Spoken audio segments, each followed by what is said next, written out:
Konnichiwa, y'all, and welcome to the 10 at 10 for January 13th, 2026. Still sounds like the future to me. Guys, we got a great lineup here for you today. Thanks for tuning in and checking out Mr. Maple. Guys, we love listing new trees on Mr. Maple. We do it every single Tuesday and Thursday at 10 a.m. Eastern Standard Time. Today, we're going to talk about 10 of the 20 trees getting listed today at 10 a.m. on Mr. Maple. The first one is Acer palmatum, Looking Glass Falls. Guys, Looking Glass Falls is a local waterfall. We kept with that Japanese tradition of naming trees after local waterfalls. You'll see that a lot in Japan. Looking Glass Falls here in western North Carolina. Now, this tree is really special. It's a unique tree.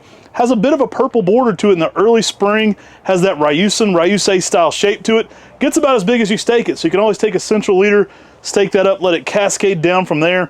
Really special, very unique. Check out Looking Glass Falls. It's one you can kind of manipulate into your own garden. You can kind of manipulate the shape and do whatever you want with it. Yeah, I mean, I love the way these just cascade an umbrella out. In the early spring, when you have that purple-red border, it gives it that extra oomph out there in the early spring, making it a really beautiful tree with that extremely pendulous habit. Great for containers, great for letting it just sort of mount across the ground. I mean, there's so many ways you can play with this because this Ryusen-like style is so malleable. Looking Glass Falls, it's one of our introductions, part of our Pendulous Treasures collection here at Mr. Maple. All right, guys, we are bringing back a fan favorite, one of my all-time favorite reticulated trees. I mean, many people know Firefly is my favorite of the variegated trees. If I were making a top 5 variegated, reticulated, I think Nathan would have to be in there. And this is one of the first times Nathan is being listed on Mr. Maple. We've offered it a few times at open houses, but this is one of the first times it's actually hitting the website. This thing is funky. I absolutely love it. Core Van Gelderen introduction, guys, so it's from Esfeld Plantinium. This one is unique. I love kind of the orangey shades you get on this one. I think it pairs amazing with the Ghost series. Gives you something completely different, completely outside the box. A smaller stature tree, typically around 7 to 8 foot in 10 years, so a little smaller than some of the upright Ghosts. Guys, I love this one. It wants to be multi-stemmed, long serrated leaf to it, but the colors you get on this, I think, are impeccable. It almost looks like a crazy sunrise. Like, I've had oranges and reds and yellows all in that same spring expression. I absolutely love it on that reticulated coloration. Nathan is super next level. Yeah, man, I love it. It's got a good upright form with a slightly semi-pendulous. It's not as semi-pendulous as something like First Ghost, but it's definitely more upright than something like Sister Ghost. It is beautiful in the early spring with those oranges to coral pinks that you're talking about coming off of that reticulation. And it is one that's very different than many of the other reticulated styles I've seen out there in the trade today. This one could have been Acer palmatum Tropical Sunrise. It has everything you need in a tropical sunset sunrise vibe. Absolutely love the colors on this. I mean, one of the best orange maples I've ever seen in the spring. All right, this one's gonna go fast. It's a pretty cool one. Introduction by our friend Bob McCaffrey, part of that Catholic series he does. Guys, we are doing Acer palmatum St. Michael the Archangel. Yeah, this is a dense compact red witch's broom, or blessing as Bob calls them, that he found, and he named it after St. Michael the Archangel. A pretty cool person to be named after the Archangel. I'm glad you said Archangel better than me, because the guy in the comments already said that I said Archangel. I can say Archangel. Cool tree, though. A witch's broom, so it's got that smaller, denser stature. Yeah, it's great for containers, great for those small places in the garden. One of the first times offering here on Mr. Maple. I think we may have offered it a few times through our Maple Mafia on eBay, but this is one of the first times it's actually dropping on Mr. Maple today. We've got a lot of cool trees that are getting dropped for the very first time, and this one is going to go quick, so make sure you grab one. Deep reds in the spring, really colorful. Great one for the container garden or in the ground. We'll get a whole list of Bob's ones out that we've been producing, so we can kind of get you that whole series if you want to collect those. Very unique plant. I've had a lot of people message me asking me, can you give me the whole list of these? There's a bunch of them, so there's some really interesting ones. This one, really nice color, small leaf to it too, which I really like. Yeah, and he's got a whole list of Catholic series brooms. And Phil, Little Francisco is different than Saint Marto Francisco. So just throwing that out there, Phil. Sorry in the comments, they are two different trees. All right, guys, we are bringing back Abigail Rose in these 2 gallons. This is a fan favorite dwarf from Harold Johnson in Alabama. This one is amazing, guys. Short, dense, compact, in that Higashiyama style family. Showstopper for the color. You know, I think I've got like at least 3 friends with daughters named Abigail Rose. I think that helps it even be more popular than, like, it already is an amazing tree, but then everybody knows Abigail Rose, so they take it over the top. This one sells out quick. Well, this dense compact form, that Higashiyama-like variegation, you get a rose kind of color. So the name Abigail Rose really plays into that as well in the early spring with some of that sort of pink rose kind of color. Then you get some creamy whites with that green veins. Very heat tolerant, durable selection by Harold Johnson from Alabama. I mean, it is easy to grow. It's beautiful. It's an easy tree. It's got a great name. Guys, you're going to love this one. I got to see the original one. It was at one of Harold's friends' homes. It was actually out of leaf. Me and Richard Bomar went and looked up one of Harold's friends. How we got Harold's pine bark from that trip. Went and visited some of his collection. The original Abigail Rose was in his garden there. You know, the tree was only like maybe 6 foot and very small stature to it. Probably over 40 years old at that point. Like, it was an older specimen. So you're looking at a tree, it's not going to be very big. I mean, we typically list this at 4 to 5 foot in 10 years. But yeah, that 40-year-old one, not much more than 6 feet, right in that range. Really a beautiful specimen. Absolutely love Abigail Rose. Perfect container plant, perfect for that spring display, and one we don't bring back enough. I think we need to bring it back more often. All right, y'all, we've been really dropping some really cool plants lately. You noticed this year we've really been getting a lot of the Bob McCaffrey plants out there. We've been really getting a lot of our late good friend Dick Vandermatt's trees out there as well. We are dropping Elena Melody. This is one by the late, great Dick Vandermatt, one of the best maple people of all time, mentor to Tim and I for sure, and just a really cool guy. Really fun to get some of his selections back into the trade here, or for the first time in the trade here in the U.S. Yeah, I mean, this is one of the first times we've been offering Elena Melody, and I think it's one of the first times it's been offered mail order here in the United States today on Mr. Maple. Elena Melody leaves out in the spring with a little bit of a coral color going to a green, 6 foot, dense, compact form, some good oranges to reds in the fall.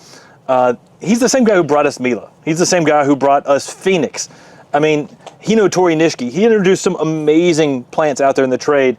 And guys, this is your first chance to be able to get Elena Melody. Pretty cool. I've seen some things describe this one as almost a more translucent looking leaf. Very unique, very different. Again, part of that Dick Vandermatt collection. Grab you one here today. All right, guys, we're bringing back Acer palmatum Catsura, the first beacon of spring. This will be glowing in your garden. Oh, it'll light up that garden with the spring. We wait, you know, maple collectors, conifer collectors, I'm one of those too. They get instant gratification all year. Maple people, you got that anticipation, you got that romance. You gotta wait a little bit. You gotta, this one's gonna take a while. You gotta appreciate the spring when it gets here. Catsura is normally that first tree that says, guess what, it's springtime. And when it leaves out, it's got an amazing, amazing orange border with a yellow part of the leaf. And that's just so beautiful out there in the landscape. It's very appealing just to see that beacon out there in the early spring. You get that orange hue because it's got that orange border, but it gives you a really brilliant shade of just yellow-green out there in the landscape. It's fast, it's vigorous, and it's very heat tolerant as well, making a durable tree, typically reaching about 10 to 12 feet in 10 years. Gives you some good shades of red in the fall as well. Catsura, an amazing spring interest Japanese maple for the garden. A lot of people love DeSojo. Consider Catsura a yellow component to that. You could use this one in bonsai as well. These are grafted, but you could always create some bonsai material from them. Really fun one. I'd like to see in more bonsai. It'd be a really great color pattern. Kind of a purple, kind of a reddish border to that yellow early with a lot of orange going on. He talked about the yellow, but what's fun is even when it fades, the yellow is kind of the older color. So that new growth will still give you a lot of interest in there, kind of contrasting that orangish red. All right, guys, we are bringing back Acer palmatum Little Joe. This is an introduction by Dr. Kronetsky. Gave it to us. We're the first place to graft it and grow it. A friend of ours out of the Chapel Hill area. Really integral in breeding like magnolias and things like that. One of his few maple intros, Little Joe. This was a witch's broom named after his brother. Compact, dense, vigorous at first, but it does slow down and densen up over time. I love this one for its new growth, which has a great pink color. It kind of gives it a pink blushing over the green, really gives it a lot of color. Yeah, it's one of the witch's brooms that really grabs our attention as we go around. You'll see Joe has plenty of photos here on Mr. Maple, and that's because it always captures his eye every time he goes around the greenhouses. It's like because it's called Joe. Joe's our photographer here at Mr. Maple as well. And it's got that dense, compact form. These have been cut back for scions, but that just gives them that nice, dense form even better. Y'all, this is an excellent tree for those small spaces, typically reaching 3 to 4 feet in height and width in 10 years. As Matt mentioned, it came from Dr. Tom Kronetsky, and because of that, it has also been known in the trade as Tom Kronetsky WB. All right, guys, next up, we've got Acer palmatum Twinkles. Now, this is a different tree than green Twinkles, so don't get that one confused with it. There's a Talon Buckholz green Twinkle. Twinkles that we have here today is a coral bark with a mutated weird shaped leaf. Yeah, dense compact habit as well. One of the first times ever dropping today on Mr. Maple. Again, with all these first time drops, it's awesome to be able to offer so many cool rare Japanese maples here on Mr. Maple. Twinkles, this dense compact form really shows off the coral bark nature to it, but that mutated leaf Matt was talking about gives it something a little bit extra. I mean, if you know Ibo Juhi, I would compare the leaf as it matures a little bit kind of like that, and also a very similar form. Heavily serrated. Reminds me a little bit of the leaf on greenstrap, how serrated it is. Very different, very unique. The tree itself is going to have a shape more like little sango, so dense, small, compact habit to it. Great for the container garden for a coral bark. Multi-stem, so you're going to get a lot of that coral bark coloration down low. Very unique to have a different shaped leaf though on a coral bark. Yeah, very special and different. Grab you one today. Guys, next up we've got Pinus sylvestris gold coin. I love that Pinus sylvestris, they're so durable and easy to grow out there in the landscape. And when you have one that turns yellow in the winter like this, it really lights up that winter landscape.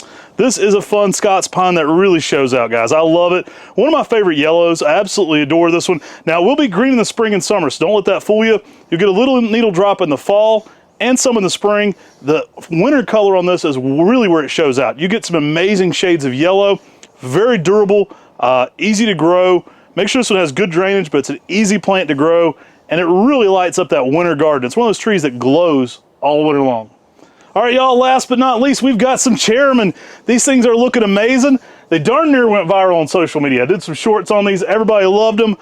Absolutely immaculate shapes on these Chamaecyparis obtusa Chirimen. Yeah, some good size 2 gallons of these as well. I love the architecture of this. The cathedrals that sort of pop off going from the side to side. The sort of blue color with some silver highlights to it is pretty amazing. Older mature specimens can get some green in there as well. Y'all, this is such a fun tree to have out there in the landscape. They've got a beautiful railroad garden at the North Carolina Arboretum. They use this sort of out there in that railroad garden to give that miniature-like effect out there. Great for fairy gardens, great for containers, but just putting out there in the landscape, it adds a nice vertical interest in those dwarf conifer beds with a unique habit, unique structure, and a great texture. How you gonna clown me like this? I'm looking at the whole set of it. This is the smallest one of the whole group. I got the tiniest one. I'm looking at the whole sea of them over here. They look amazing. Grab you one today, guys. They're absolutely awesome. Chirimen's an awesome plant. Like he said, perfect for that small garden. Perfect for the fairy garden, for the mini garden. Put this out in an area where you're gonna be able to enjoy it up close. See all that blue-green needling. Absolutely amazing.